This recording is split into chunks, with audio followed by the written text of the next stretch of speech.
Quand tu pries, tu sors, tu agis. Tu pries, tu sors, tu agis. Quand tu agis là, tu reviens prier encore. C'est comme ça. Pour que les deux côtés, spirituel et physique, puissent aller ensemble. Parce que nous-mêmes, êtres humains, on est spirituel et physique. Le monde est spirituel et physique.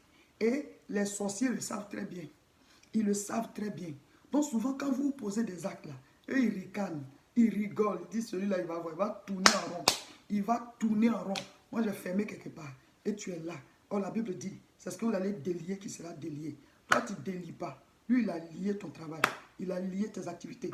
Il a lié ton mariage. Parce qu'ils savent que le monde spirituel là, agit sur le physique. Et c'est nous les chrétiens qui négligeons le monde spirituel. Tu sors de ta maison sans prier.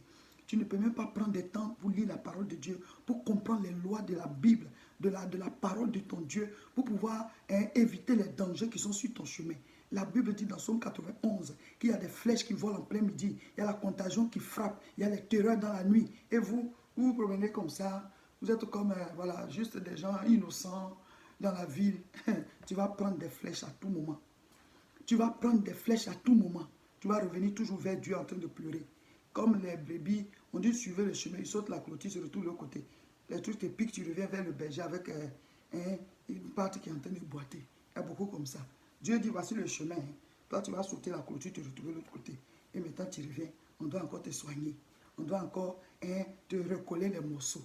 Mes frères, mes soeurs, suivons la Bible. Dieu, c'est lui qui a créé le monde, les cieux et la terre. Il a vu les hommes défiler sous ses yeux sur la terre ici.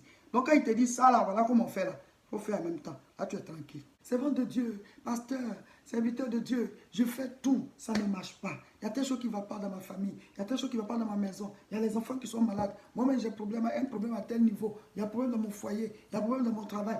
Tous ces problèmes-là, mon frère, ma soeur, c'est la solution que je suis en train de vous donner là. Si vous avez l'habitude de lire la Bible, vous allez vivre la vie comme si vous étiez en train de la vivre 2 fois. Comme si vous étiez en train de la vivre pour la 2e fois. Parce que les pièges dans lesquels les autres tombent, Dieu va vous avertir. Dieu va vous préserver. Dieu va toujours vous garder. Mes frères, mes soeurs, ne négligez pas le monde spirituel. Quand vous agissez comme ça, vous posez des actes, c'est bon, hein? Mais les résultats peuvent ne pas suivre. Les résultats peuvent ne pas suivre. Vous allez faire des efforts, vous décacasser, investir de l'argent, vous battre, faire tout. Mais vous ne comprenez pas. Comme s'il y a quelque chose qui est attaché, une malédiction, la poisse vous accompagne. Mon frère, ma soeur, il ne faut pas négliger le monde spirituel.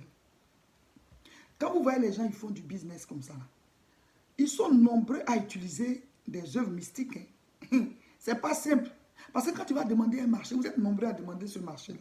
C'est celui qui a son Dieu activé là, qui va gagner. Vous devez comprendre cela. Même quand vous partez au procès, vous parlez de justice. C'est vrai, la justice est là, on doit dire qui a raison. Mais souvent, tu as raison, on te donne tort. Parce que peut-être l'autre là, il est spirituellement, il est monté pour faire des choses. Et tu ne comprends pas, tu avais raison, on va te donner tort. Le monde là, il faut associer les deux, mes frères, mes soeurs. Tu vas investir beaucoup d'argent. Mais si spirituellement, l'atmosphère n'est pas dégagée, si les portes ne sont pas ouvertes, tu vas revenir à zéro. Peut-être même que tu vas revenir à moins que zéro parce que le peu que tu as là, tu vas prendre pour rembourser des dettes. Si tu lis la Bible, si tu écoutes les enseignements, tu vas éviter beaucoup de dangers. Tu vas éviter beaucoup de dangers. Aujourd'hui, mardi 22 septembre, nous sommes au 16e jour, par la grâce du Seigneur, et on avance très bien. Cette semaine, le thème, c'est prière et action.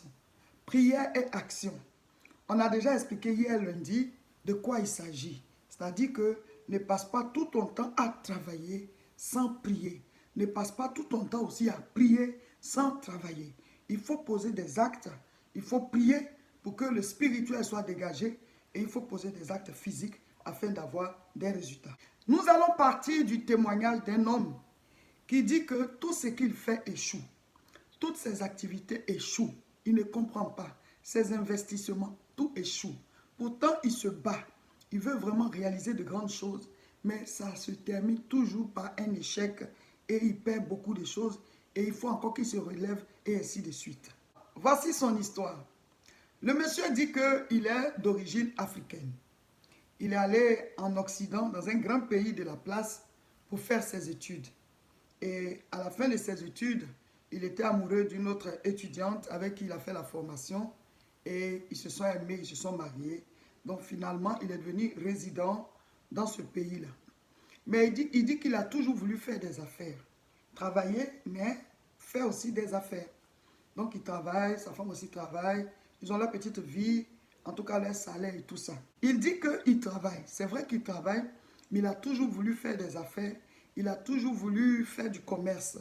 Et il sait que il aime ça. Donc s'il s'y met, pour lui, ça va réussir. Donc quand il prend ses congés comme ça, il va en Afrique pour prospecter, voir un peu qu'est-ce qu'il peut faire. Donc il dit qu'il a voulu commencer par les vêtements du pays où il est, faire venir ces vêtements-là.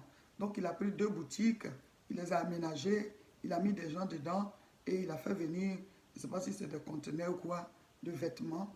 Et il dit que ça avait démarré en force. Les gens achetaient.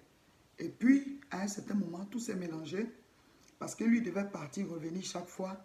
Et derrière lui, les gérants de la boutique n'ont pas mis l'argent de côté. Il s'est retrouvé avec des arriérés.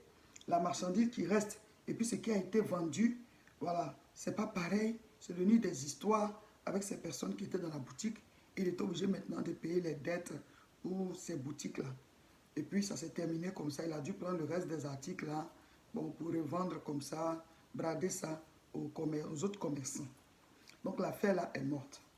Donc il est rentré pour aller travailler. Il dit quelque temps après ça, il a mis encore de côté. Il dit bon, maintenant il va faire venir des voitures. Donc il a fait le premier chargement. On dirait 2 ou 3 voitures, je ne me souviens plus de ce qu'il m'a dit. Mais il dit que ces voitures-là sont restées, c'est arrivé dans le pays, mais il ne sait pas par quel problème, par quelle situation, c'est resté au port.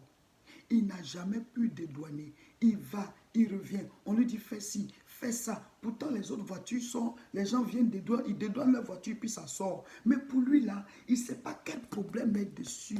Et il a perdu les voitures là comme ça. Il n'a jamais pu dédouaner. C'est devenu une affaire avec la police, avec la douane et tout. Et il est retourné encore bredouille. Tout l'investissement des voitures qu'il a fait venir là, rien. Il est retourné encore. Donc il dit qu'avec sa femme dit, ah mais ça, finalement tu es en train de dilapider les fonds de la famille et tout ça. Il dit, ça va aller. Ma femme, il faut qu'on soit courageux. Mais ce qu'il oubliait, c'est qu'il y a le spirituel. Il y a le spirituel. Donc il dit qu'avec sa femme, il y a des partenaires, des gens avec qui il voulait faire des affaires.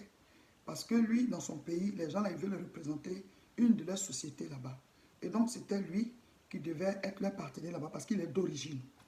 Et donc lui, on lui a dit, bon, va voir le terrain, tout, prends tous les contacts et puis maintenant, on va nous aussi venir. Et donc il les a précédés. Il est arrivé, tout ça à ses propres frais, parce que c'est le début d'une activité. Et donc, il a payé son billet, il est venu, voilà, tout le temps qu'il faisait là, il se nourrissait, il faisait toutes les démarches, tout. Quand tout est OK maintenant, il contacte les gars là pour venir. Ils disent qu'ils ont changé d'avis, qu'ils ne vont plus faire l'affaire là dans son pays. Pour quelle raison, on ne sait pas. Ils ont d'autres partenaires, ils vont faire dans d'autres pays. Et effectivement, ils ont voyagé pour aller dans les autres pays là. Mais pour lui là, voilà comment ça s'est arrêté. Donc le monsieur, il ne comprend pas sa vie. Il dit, mais qu'est-ce qui m'arrive? Pourquoi est-ce que je n'évolue pas? Alors, nous allons interpréter le cas de cet homme avec la parole de Dieu. Pour que chacun de vous puisse comprendre qu'il faut associer la prière aux actions qu'on pose. Si tu veux seulement poser des actions sans prier, tu seras une victime. Si tu veux passer tout ton temps aussi à prier sans agir, tu seras aussi une victime. Il faut associer les deux. Parce que tu vas prier, mais après, tu vas manger quoi? Après, tu vas porter quoi? Après, tu vas dormir où? Donc, associe les deux. Luc chapitre 5 à partir du verset 1. Comme Jésus se trouvait auprès du lac de Génézareth et que la foule se pressait autour de lui pour entendre la parole de Dieu, il vit au bord du lac 2 barques d'où les pêcheurs étaient descendus pour laver leurs filets. Il monta dans l'une de ces barques qui était à Simon et il le pria de s'éloigner un peu de terre. Puis il s'assit et de la barque il enseignait la foule. Lorsqu'il eut cessé de parler, il dit à Simon, avance en pleine eau et jetez vos filets pour pêcher. Simon lui répondit, Maître, nous avons travaillé toute la nuit sans rien prendre, mais sur ta parole, je jetterai le filet. Ailleurs, on dit même qu'il a dit jeter les filets du côté droit. Amen. Mon frère, ma soeur, La Bible nous enseigne quelque chose ici. Simon, c'est un pêcheur, c'est sa profession. Mais il a passé toute la nuit à pêcher. À un certain moment, il n'a pas eu de poisson. Donc, ils étaient en train de laver leur filet au lever du jour. Et Jésus est venu, il voulait prêcher à la foule. Donc, il est monté dans l'une des barques, celle de Simon. Et il lui a dit, il faut ramer, voilà, pour qu'on s'éloigne un peu de terre. Comme ça, quand il est sur l'eau là-bas, quand il parle, ça atteint la foule. Vous voyez. Et donc, il a pris le temps de prêcher. Quand il a fini de prêcher, là, il a dit à Simon, avance en pleine eau et jetez les filets. Et la Bible dit, Simon a dit, on a pêché toute la nuit, on n'a pas eu de poisson. Mais sur ta parole, je jetterai les filets. Et ils ont jeté. Et si vous lisez la suite, ils ont fait une grande pêche qu'on appelait la pêche miraculeuse. Et la pêche miraculeuse, là, Jésus leur a fait faire ça 2 fois. Quand Jésus est ressuscité et qu'il est venu vers eux, il a dit encore, jetez les filets à droite. Et ils ont fait encore une pêche miraculeuse. Donc mon frère, ma soeur, c'est pour te dire quoi?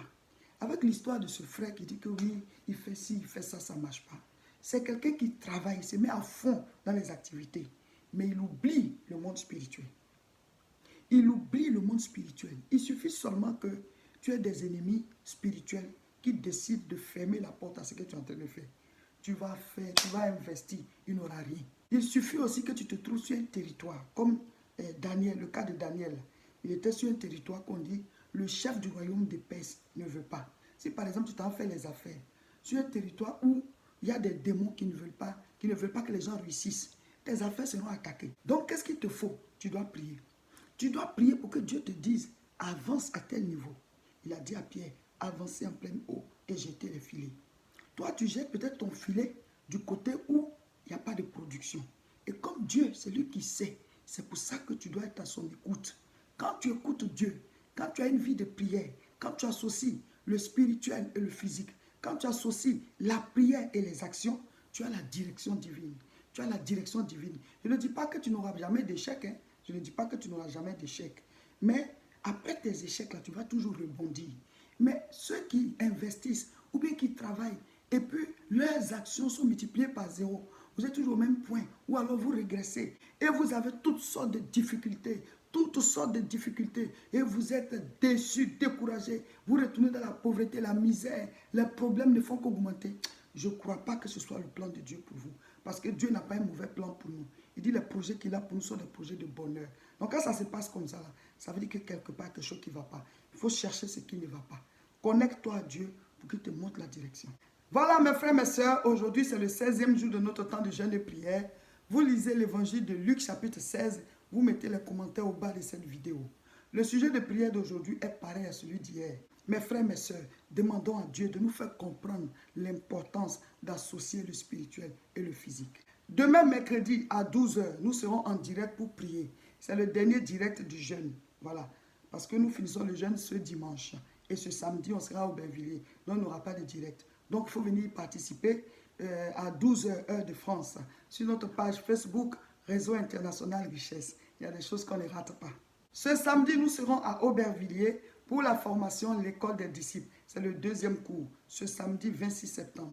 Vous pouvez encore vous inscrire à notre numéro qui apparaît sur WhatsApp. Vous nous écrivez et vous venez le samedi pour suivre la formation. Il ne reste des places que pour la séance de 17 h à 19 h. C'est une formation de 12 mois.